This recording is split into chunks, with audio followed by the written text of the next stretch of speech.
আসসালামু আলাইকুম। তো অনেকদিন পর একটা ভিডিও বানাচ্ছি। তো আজকের ভিডিওর টপিকটা হচ্ছে যে সিটিএফটা কি এবং সিটিএফ কেন প্রয়োজন এবং এর আউটকামটা কি।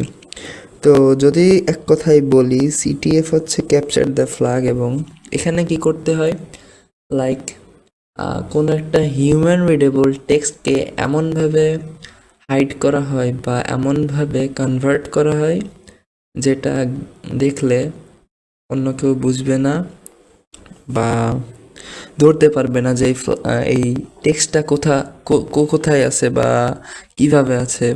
তো মূলত এখানে চ্যালেঞ্জগুলো এমনভাবে থাকে যে ওই টেক্সটটাকে ফাইন্ড আউট করতে হয়।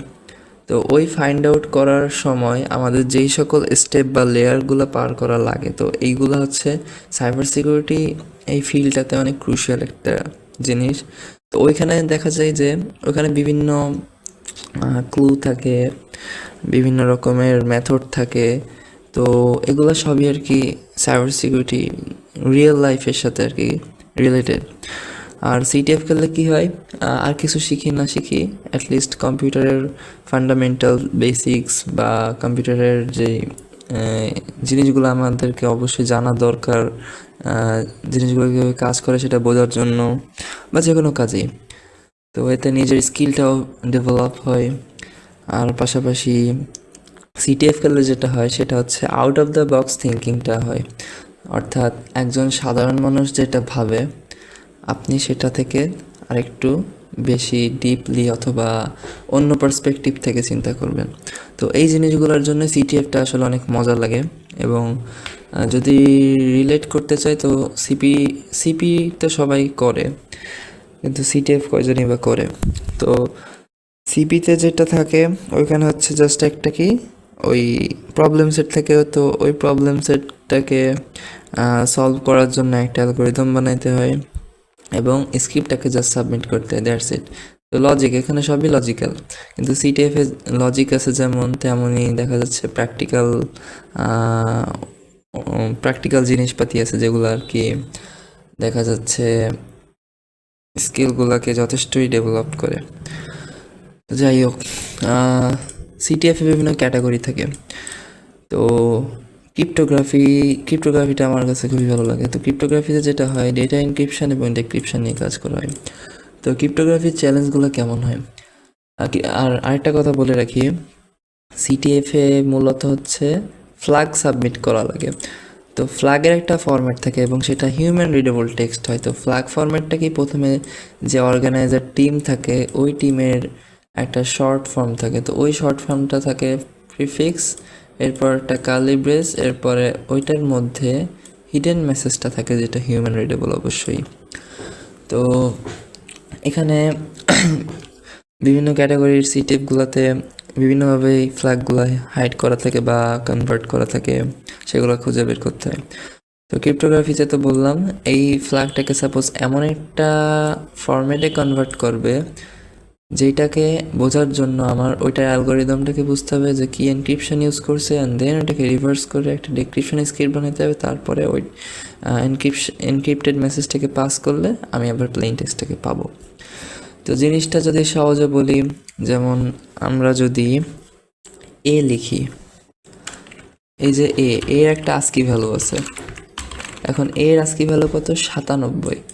এখন এই 97কে আমি যদি বাইনারিতে কনভার্ট করি, তো এখানে এই একটা বাইনারি কোড পাচ্ছি। তো দেখা যাচ্ছে কি, এই যে একে কিন্তু আমরা বাইনারিতে কনভার্ট করছি। তো আমরা কি এই বাইনারিকে ডিরেক্টলি দেখে বলতে পারতেছি যে এটা আমরা তো কোনো না কোনোভাবে বের করতেছি, বের করার পরেই তো বুঝতেছি যে এটা হচ্ছে তো দেখা যাচ্ছে কি এই প্লেন টেক্সটটাকে অন্য আর একটা ফরম্যাটে, তো এই যে আমি এখানে জাস্ট হচ্ছে এনকোড করছি, এটা হচ্ছে বাইনারিতে এনকোডেড ফরম্যাট। তো এটাকে বলা হয় মূলত সাইফার বলা যায়। তো সাইফারে যদি কিছু এক্সাম্পল দেখায়, যেমন আমি যদি লিখি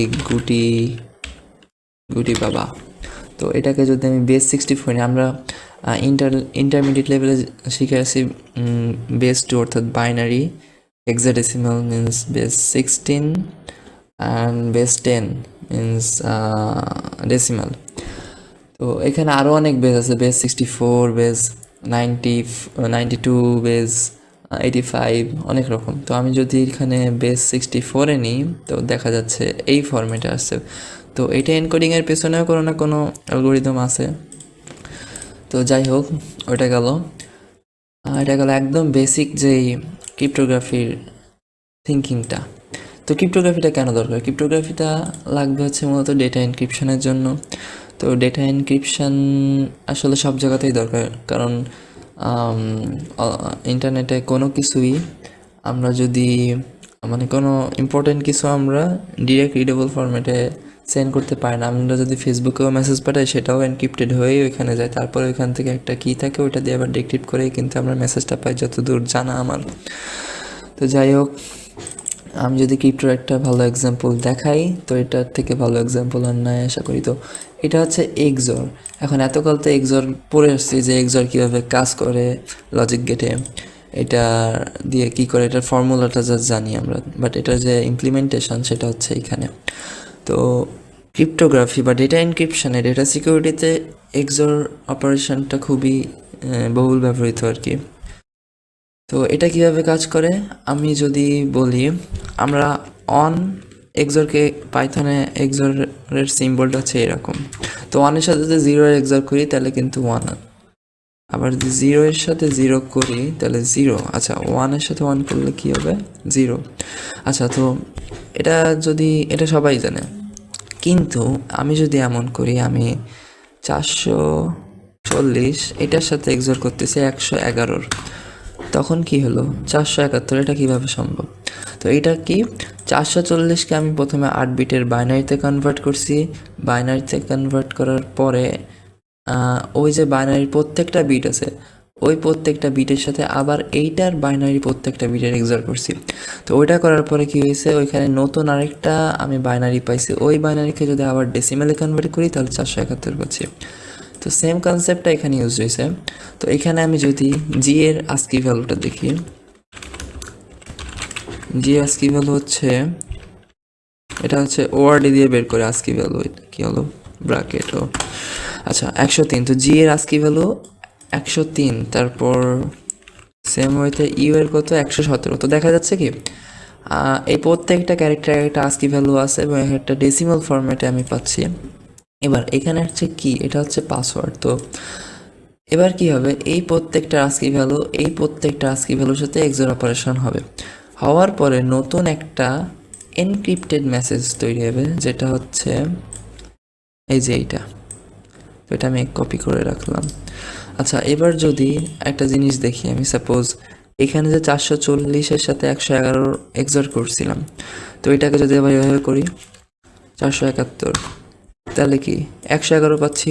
আবার 111-এর সাথে যদি আমি 471 করি তাহলে 440 পাচ্ছি। সেম ওয়েতে 471-এর সাথে যদি আমি 111 অথবা 440-এর করি তাহলে কিন্তু আরেকটা পাচ্ছি। তো দেখা যাচ্ছে এই তিনটা ভ্যালু কিন্তু ইন্টার কানেক্টেড, একটার সাথে আরেকটা এক্সর করলে অবশ্যই থার্ড ভ্যালুটা আমি পাবো।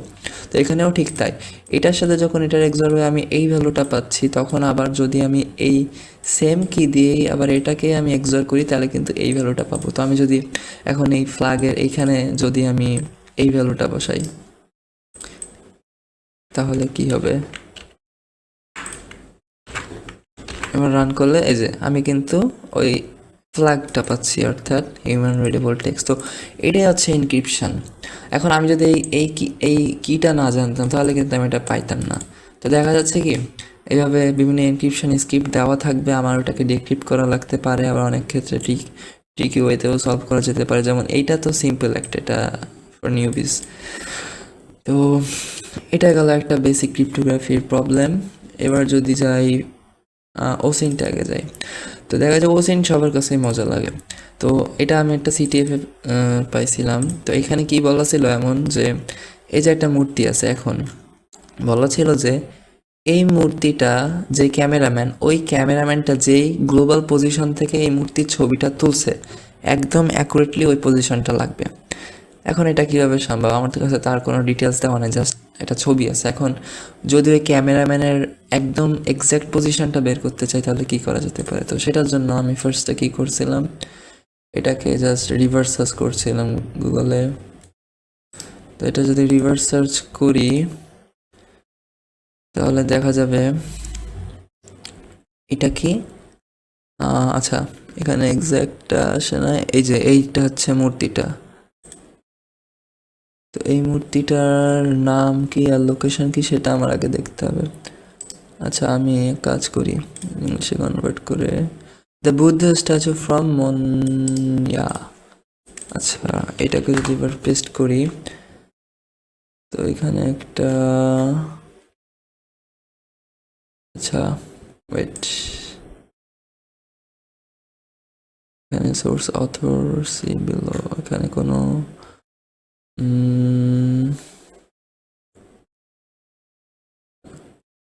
এইটা লাখান সেকিয়া, ওকে। তো এইটা, এই যে পেয়ে গেছি। এবার এটার লোকেশনটা যদি আমি দেখি একবার, সাপোজ লোকেশন,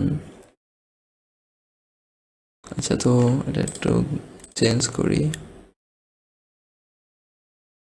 আচ্ছা, তো এখানে দেখা যাচ্ছে এই যে এখন এখানে কিন্তু মানুষ আছে, একটা মানুষের মতো আইকন। তো এটাকে যদি আমি এখানে ফালাই, তো বিভিন্ন অ্যাঙ্গেলে আমি ভিউটা পাইতে পারবো এখানে। এখন সাপোজ আমি অ্যাজিউম করি যে এই যে ছবিটা ওইটা এইখানে কোথাও একটা থেকে তোলা হয়েছে। এখন আমি যদি এখানে কোথাও একটা, যেখানে কিছু ডট ডট আসছে, তো ওইখানে স্পেসিফিক্যালি কিছু ইমেজ আছে যেগুলোর লোকেশনটা হচ্ছে বিভিন্ন অ্যাঙ্গেলে আর কি। তো মনে হচ্ছে এটা এমন কোথাও হইতে পারে, এমন কোথাও ছিল মূলত, এই যে। আচ্ছা না না, এইটা না, তাহলে এর পাশেরটা হবে। তো পাশেরটায় যদি দিই, এই যে মোস্ট প্রবাবলি এইটা ছিল। ছবিটা যদি আর একটু মিলাই দেখি, আচ্ছা আর একটু দূরে ছিল। এটা আবার এক্সাক্ট পজিশনটা দেওয়া লাগবে, না হলে এটা কাজ করবে না। তো এখানে দিয়ে দেখি, I guess this one isn't, আচ্ছা এখানে হইতে পারে তাহলে। হ্যাঁ, এই যে এইটা হচ্ছে একদম অ্যাকুরেট ভিউ আশা করি। ওই যাক অ্যাপ্রক্সিমেটলি। তো তো এখানে কোথাও একটা ছিল, আচ্ছা এই সাইডে ছিল আর একটু, এই সাইডে যদি হয়, এই যে এবার হয়েছে। তো এই হচ্ছে একদম অ্যাকুরেট ভিউ। যদি ওটার সাথে দেখি, একদম same to same position collected from there. তো তো এইখানে এবার একটা লোকেশন আছে, এই যে লংটিটিউড আর ল্যাটিটিউড। তো এই লোকেশনটা যদি আমি নিই এবং যদি আবারও maps.google.com-এ যাই এবং এটা যদি পেস্ট করি, আমি কিন্তু ওই জিনিসটাই পাবো, ওই সেম লোকেশন। যদি আমি এই যে একদম ওই লোকেশনটাই পাচ্ছি। তো এটা কিন্তু একটা ফিচার এখানের। তো এরকম অনেক কিছুই আছে। তো ফ্ল্যাগ ফরম্যাটটা এমন ছিল, maybe cyber gone and then ওই লংটিটিউড আর ল্যাটিটিউডটা। আচ্ছা, তো এটা হচ্ছে একটা ওসিন, যে একটা ছবি থেকে আমি কিভাবে লোকেশনটা বের করলাম, এক্স্যাক্ট লোকেশন বা এরকম অনেক কিছু থাকে যেগুলা বের করতে দেয় ওসিন প্রবলেমে। আর ওসিনটা হচ্ছে মূলত জিনিসটাই হচ্ছে খুঁজে বের করার ব্যাপারটা। আচ্ছা, তো এটা গেল ওসিন।